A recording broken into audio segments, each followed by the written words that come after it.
Hello, everyone, and welcome to the Learn From Us podcast. Thank you for joining us. As always, we love you. My name is Seth. This is Paul. Hello, Paul. Hello. How are you doing? I'm doing great. How are you? We haven't met up in a couple weeks. I'm so glad we're sitting and talking about relevant topics like R. Kelly peeing on women and... I'm kidding. I'm sure we don't have much of a female audience, so I'm probably not helping that.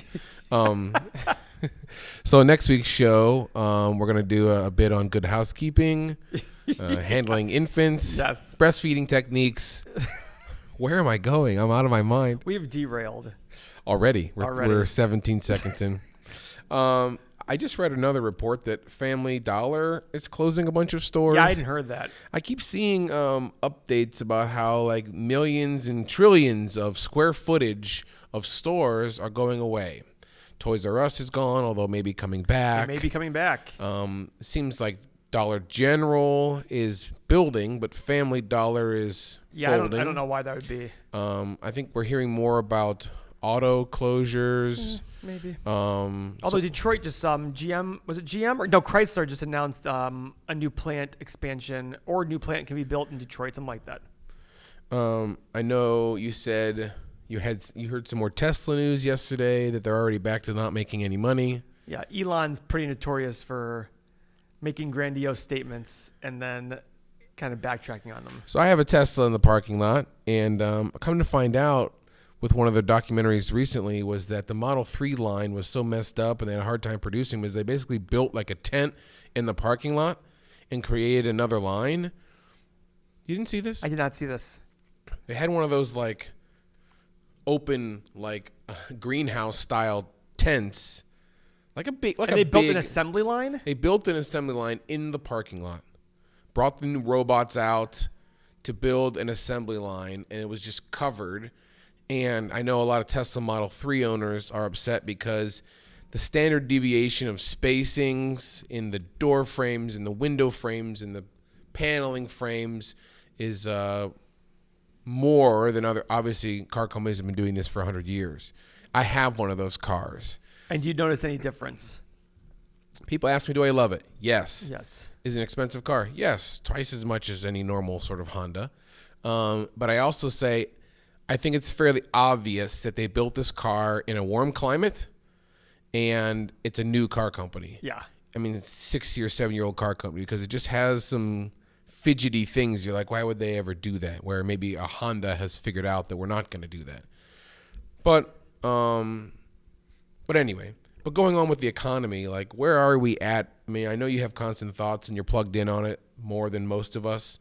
So tell us your thoughts on what's going on out there. So first, anyone who thinks they are going to predict the future is asininely dumb. Over long periods of time, it's easier to predict than it is over short periods of time. But at the same token, we have not had a recession in 10 years. It's been fueled by government money being pumped into the economy, fueling asset prices to go up because interest rates are low, et cetera, et cetera. Anyone who's in denial about that is not paying attention to things. Unemployment, I think it's now 4%, but it got as low as 3.7%. If you look at they said, what is it, 80 straight months of unemployment going down? Something like that. And Obama has a lot to do with that. You know, Trump's bringing up the idea that he should be praised for this. Well, I wouldn't give credit to either or criticism either. I'm a big believer in the president doesn't do much for the economy, and I've always said that, except for when they do tax cuts and things like that, that can be fiscally, as long as... So here's the issue that I have. There's a constant debate about taxes, right? And we all know my opinion is I believe in flat tax. I believe when people say, wealthy should pay their fair share, my comment is, well, 25% of a lot of money is still 25% of a lot of money. Mm-hmm. Whether it's total, it's still total dollars more, they're paying their fair share. Now, with that said,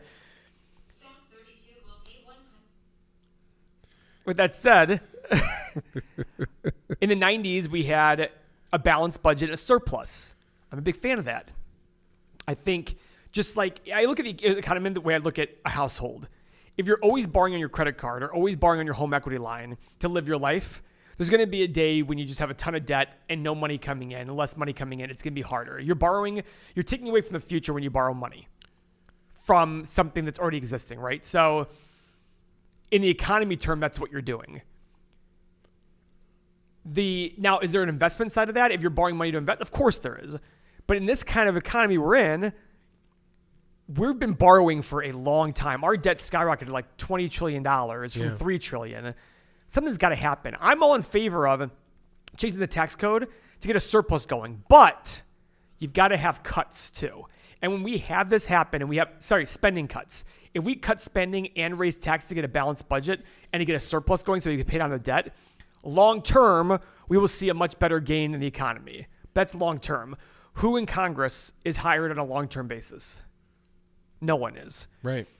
House of Representatives is 2-year term. Senate is 6-year term. The problem we have is we have a system that's based on people trying to get reelected every 2 and 6 years, right?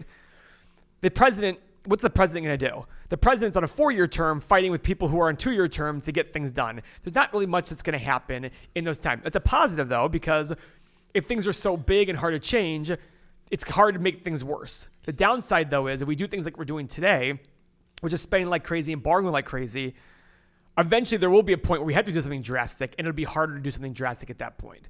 So as boring as this topic is, it's a very important thing for people to understand because these have micro applications to how you run your life, your business, your household, etc. Sure. Right?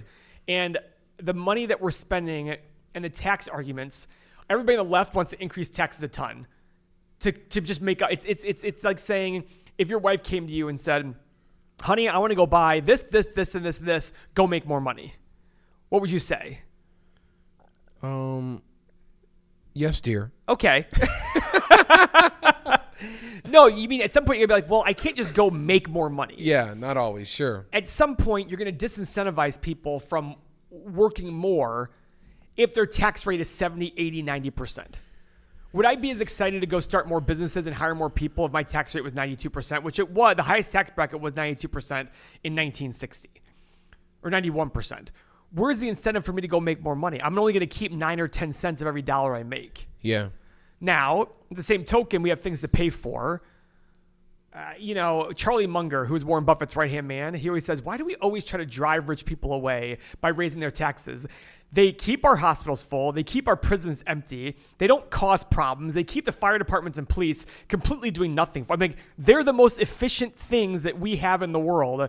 We should be encouraging them to stay. But then we go and do major tax raises to piss them off. Now, are rich people leaving this country in droves? No. Are the upper middle class leaving in droves? No. But look at California. California is losing a lot of middle class and upper middle class people. Why? And even rich people are moving out of California. Why? Because it's so expensive. The tax rate on the highest bracket is 13.5%. It's like 12.5% plus 1% kicker.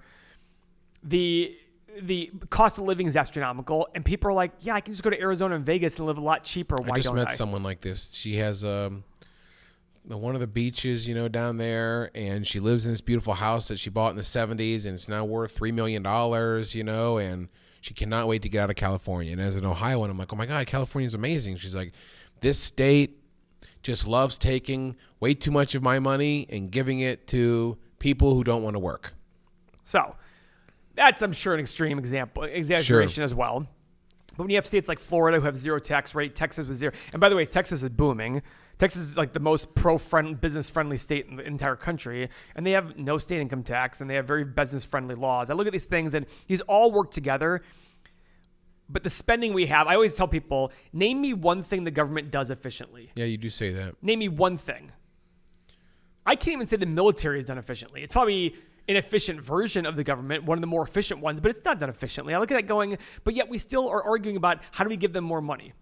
Yeah, I think, Bernie is saying our military budget is $700 billion. Okay. And we're fighting wars. This is what Bernie is saying. We're fighting wars that never end, and we have so many problems here. I don't disagree with them on that one, but then where do you draw that line? I think a strong defense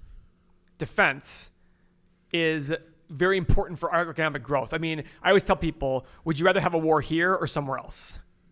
Now, does that mean we go spend $2 trillion on military? No. It was always things about being more and more efficient, and I understand that argument. But to say, well, we have 700, what do you recommend, Bernie? We go to 0? Well, he's not recommending that. Well, what's the good number? Yeah. That's the discussion. And if Bernie said to me, hey, Paul, here's what we're going to do. I'm going to be I like Howard Schultz so far. He's the former Democrat, which is kind of funny because I'm not a Democrat. I don't consider myself Republican. I'm libertarian. But he might be running as an independent. And he's very, what we call pragmatic. He's very big about practical issues. How do I make this practically make sense? So I'd say to Bernie Sanders, okay, what's the right number? If you want to cut certain spending, I would love to. But at the same token, when we have that balanced budget and surplus, the people you raise the taxes on first, you need to give the refunds to. So what's going to happen is we're going to raise the taxes on the highest earning people first, and then when we're in a surplus, are they going to give they're going to sit there and say, well, we shouldn't give tax cuts to the rich because they're already rich enough. It's like, well, wait a second, you already tax them the most. If you want to take away government spending, I'm okay with having this conversation. The problem is I feel like both sides want tons of spending on one side and tons of tax cuts they claim on the other side. It's like, well, guys, it's got to be a combination of both, right? Yeah. And that's the issue we have. And Bernie is the extreme of the left. I mean, he's literally, there's literally a video of him on the internet with like somebody saying at a book signing, could you sign this and write capitalism is the best form of economy? And he goes, I can't write that. And he gave the book back. He goes, I can't do that. And he gave the book back. So anybody says to me he's a capitalist, I'm like, he literally was asked, could you write? And by the way, maybe he could sit there and a loophole say, well, I don't think it's the best form. It's like, well, what's the best form? Mm-hmm. I mean, I think he's a self-professed socialist. And look at that going, the government's proven they're not the most efficient use. I mean, I always tell people, name me the last time you called the IRS or any government agency and you were like, boy, that was a great conversation. I'm really glad that went so efficient and well. It's like, come on. So with the economy, it's all these moving parts. The plus side is it's hard to make bad changes. The downside is it's hard to make good changes because eventually we'll have to make good changes. Now, if you look at history, we've had high debt before, we've paid it down, or the economy's grown enough where it becomes a smaller percentage of things and all that stuff. But it's just not a sustainable thing long term. How is it affecting you and your businesses? I'll say this. I'm very proud about saying I will figure out a way to make money in any economy. If things get crappy in an area, I'll figure out a way to make money that way. I have that ability.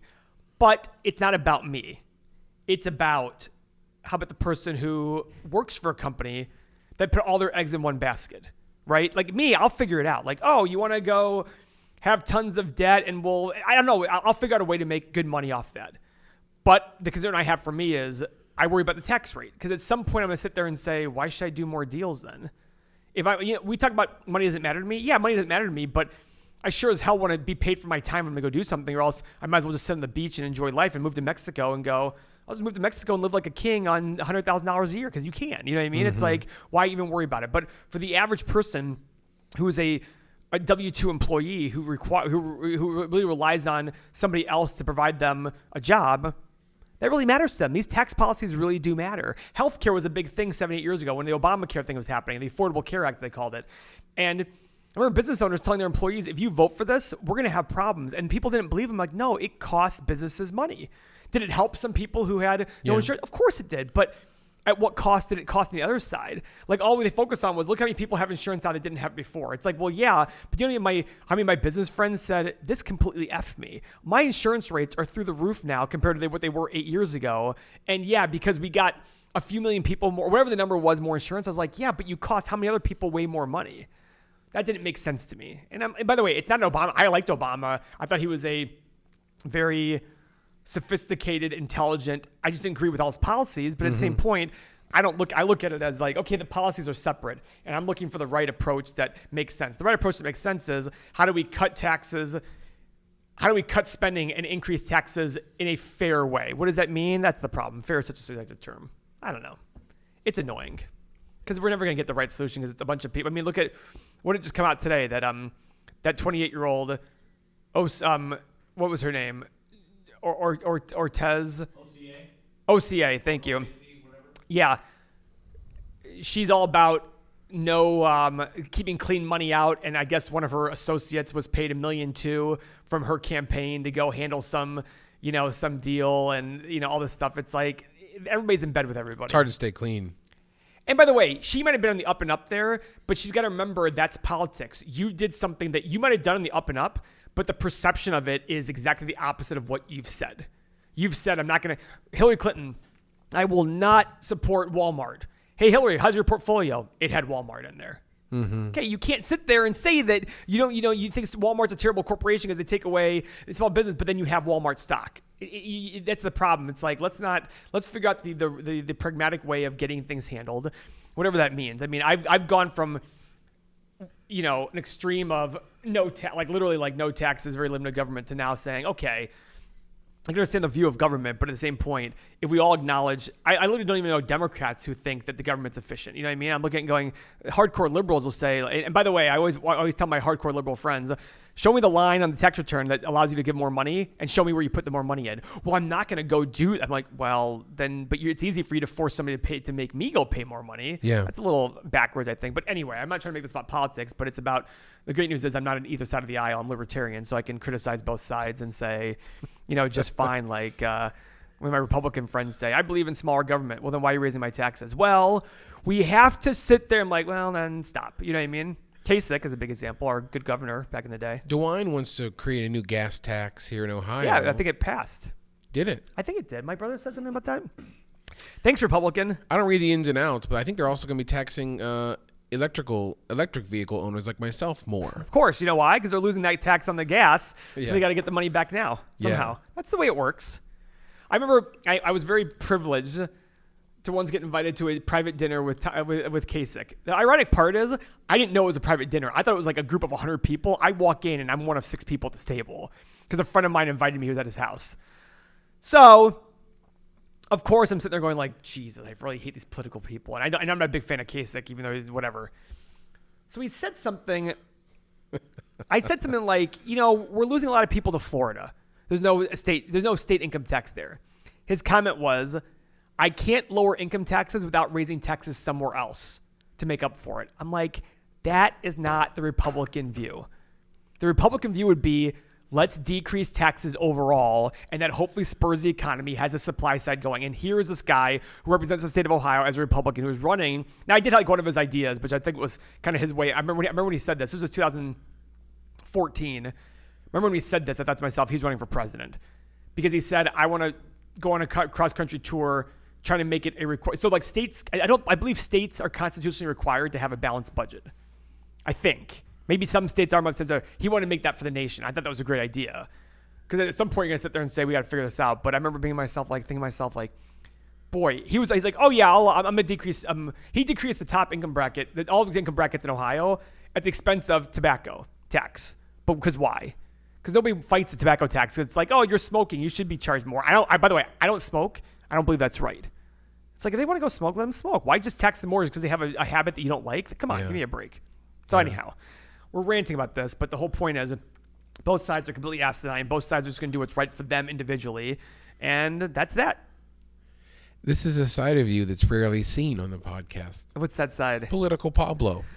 Yeah, political Pablo is rarely seen in real life anymore because I just try to avoid it because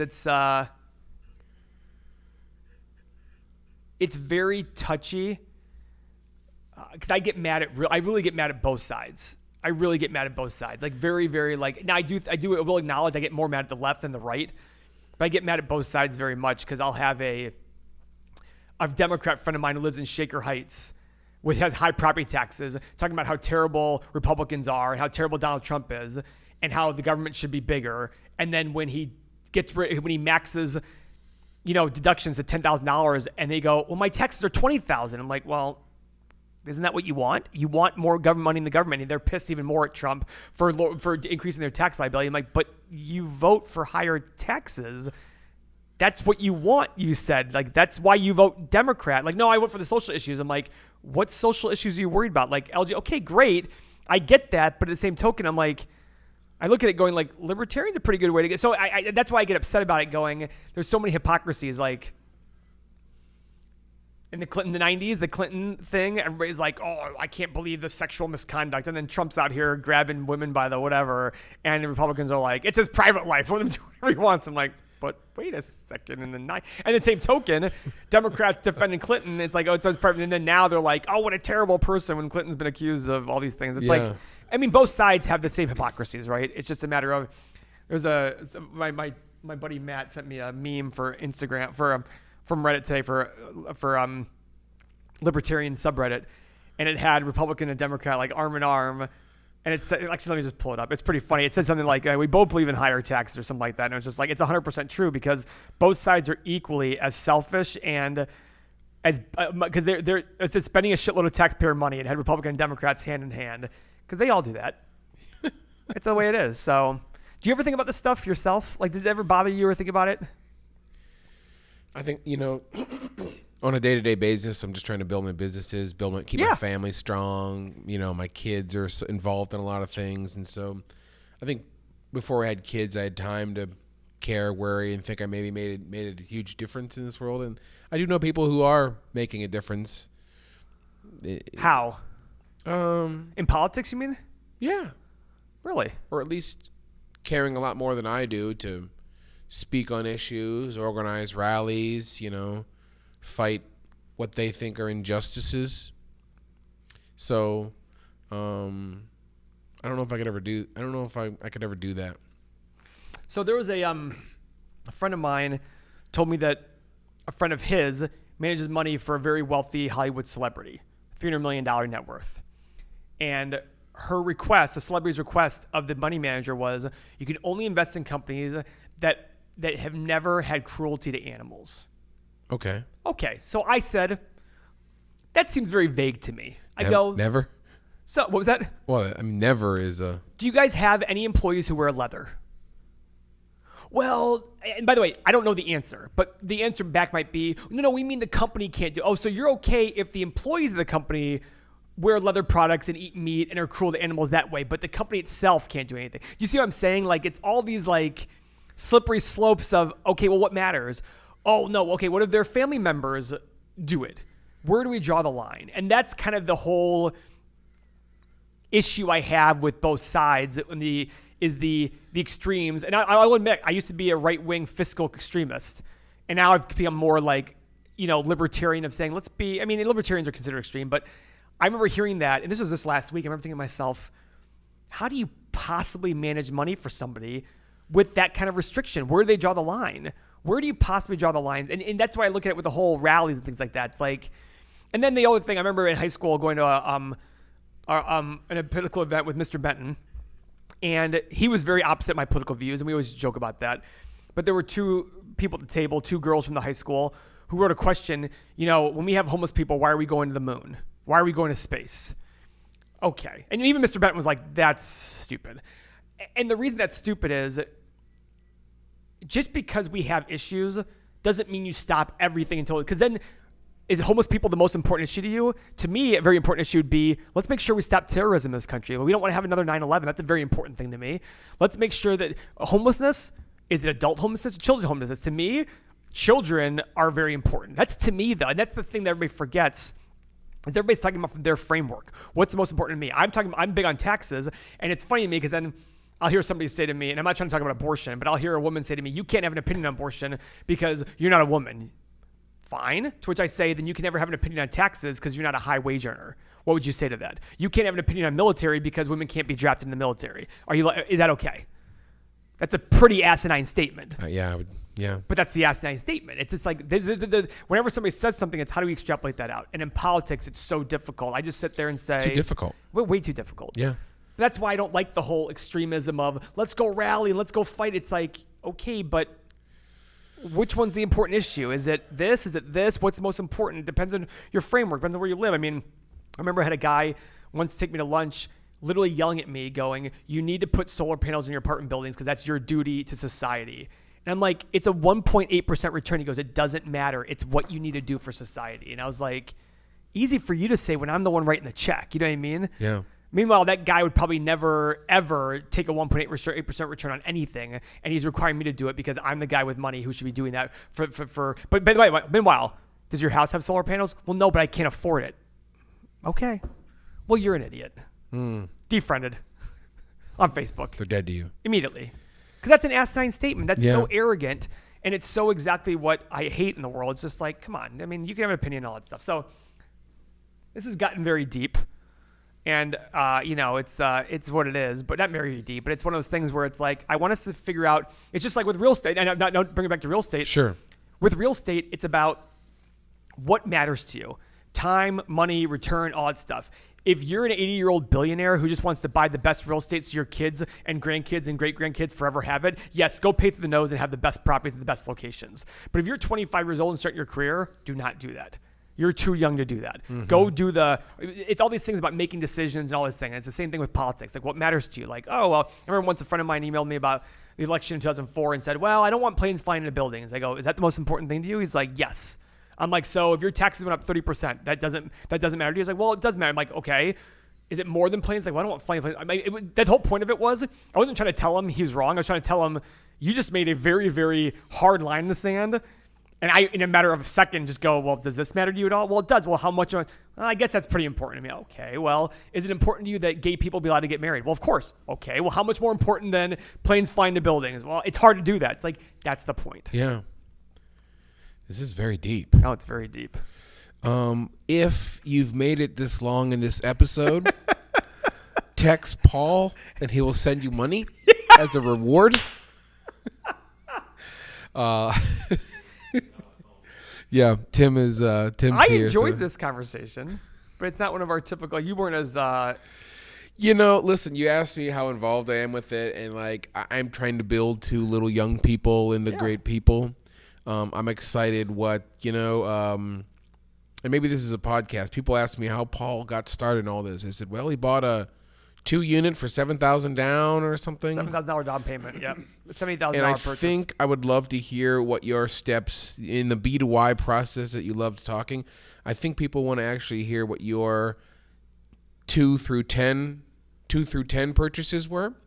And so bringing it back to children is like, boy, I would really love to see, if my child could save up $10,000 and get a unit, like heading into college, get a unit or something. Said that. Yeah, That'd be awesome. I think Gio and Hank would really enjoy that, and that's the key. If they'd want to do it and think it'd be enjoyable. Yeah. So anyway, yeah, it's a lot to take in this world. All the politics, all the back and forth, the news stories. Meanwhile, I'm just trying to shape a couple little boys' lives. And I think that'll do pretty good for society if you shape them to be pretty good. Yeah, that's what everyone says. So. Well, all right, Paul. Yes, so again, that's true. Text Paul; he'll send you free money. He's dying to give away his. I will Venmo you money. Yes, and his number is 1-800-MIX-A-LOT is Paul's personal cell phone. So, thanks everyone for listening to Learn From Us. Political version. 2019. But it applied to economy and all that stuff. Yeah, of course. We will be back with a less serious topic. Where we chit-chat and bullshit and make fun of each other, and we'll keep the learning going. Can I make a comment? Go, Paul. The next podcast will be about The Push on Netflix, so please go watch it. Please go watch The Push on Netflix. Darren Brown's The Push. This is a birthing documentary? It is not a birthing documentary. Just go watch The Push by Darren Brown. Okay. Thank you. Love you. Bye.